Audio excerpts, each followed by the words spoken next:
Nasa ikalawang buwan na tayo ng taong ito. Bukod sa kilala ang Pebrero bilang buwan ng mga puso, tinuturing din itong kakaiba dahil sa lahat ng mga buwan sa isang buong taon, ito lamang ang hindi umaabot sa 30 araw. Sa modern Gregorian calendar, ang Pebrero ay binubuo lamang ng 28 araw o hanggang 29 na araw naman kung leap year na nangyayari kada 4 na taon.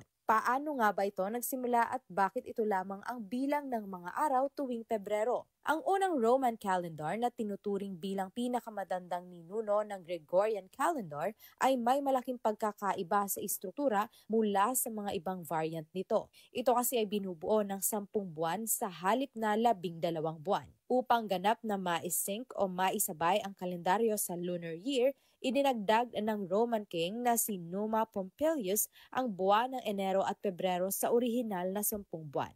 Gayunpaman, nais ni Numa na iwasan ang pagkakaroon ng even numbers sa kanyang kalendaryo dahil ayon sa pamahiin ng mga Romano noong panahong iyon, malas na maituturing ang kahit anong numero na nagtatapos sa even number. Dahil rito, binawasan niya ng isang araw ang bawat isa sa 30 araw na buwan upang gawing 29 days ang mga ito. Ang lunar year ay binubuo ng 355 days o 367 sa eksaktong bilang.